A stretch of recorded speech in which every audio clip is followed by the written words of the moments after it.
Hi! ఈరోజైతే chicken biryani చేశాననమాట. చాలా చాలా బాగొచ్చింది. అసలు మొన్నైతే ఒక విషయము తెలుసుకున్నాక నాకు చాలా బాధేసింది. ఏంటంటే ఒక టీచర్‌ని ఒక స్టూడెంట్ చెప్పుతో కొట్టిందంట. అసలు చెప్పుతో కొట్టాల్సిన అవసరం ఆ స్టూడెంట్‌కి ఏమొచ్చింది అంటే, ఆ అమ్మాయి అయితే స్కూల్ టైమ్‌లో అయితే ఫోన్ మాట్లాడుతుందంట. అయితే టీచర్ ఫోన్ లాక్కోవడం వల్ల, "నా ఫోన్ లాక్కుంటావా?" అని చెప్పేసైతే చెప్పుతో కొట్టిందంట. అసలు ఇట్లాంటి పిల్లలా ఇప్పుడున్నది అనిపిస్తుంది. అసలు ఇప్పుడు ఆ టీచర్‌నే చెప్పుతో కొట్టింది అంటే రేపు మొగుడిని ఏం చేస్తుందో ఒక్కసారి ఆలోచించండి. అసలు ఇట్లాంటి పిల్లల్ని అసలు ఏం చెప్పాలి?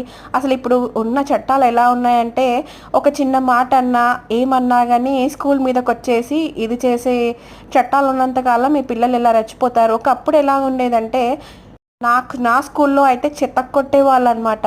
దానికి మా పేరెంట్స్ గూడా సపోర్ట్ చేసేవాళ్ళు. అసలొక్క మాట గూడా మాట్లాడకపోయేవాళ్ళం. డండాలు నించోపెట్టేవాళ్ళు. అసలు చింత బరిగెలాగా అంటే పెద్ద కట్టుండేది. కట్టతోని ఇలా చేతులు ఇలా టర్న్ చేసేసి కొట్టేవాళ్ళనమాట. అన్ని తన్నులు తిన్నాం గాబట్టి ఈ స్టేజ్‌లో ఉన్నాం. గురువు అంటే మరీ గురువుని ఇంత ఘోరంగా అంటే ఏంటి చెప్పుతో కొట్టడం అంటే అసలు మామూలు విషయం గాదు. అసలు అట్లాంటి అమ్మాయికి ఇంకా చవ్వేమొస్తది చెప్పండి. మరి గురువుని గౌరవించని దేశంలో మనం ఉన్నామా అనిపిస్తుంది. ఇట్లాంటి పిల్లల్ని నిజంగా అసలు ఏమనాలో గూడా అర్థం గావట్లేదు. మళ్ళీ అంత చిన్న ఏజ్‌లో ఆ ఫోన్ ఎందుకు? ఆ తల్లిదండ్రులైనా ఫోన్ ఎందుకిచ్చారు? అసలు ఎవరిని అనాలో గూడా అర్థం గాలేదు. మొత్తానికైతే ఆ టీచర్‌ని కొట్టినందుకైతే ఆ అమ్మాయి పైనైతే చర్యలు తీసుకుంటున్నారంట. అలా జరుగుతూనే రోగం తిరుగుతుందనమాట. ఇంకొకసారి ఇలాంటివి జరగకుండా ఉంటాయి.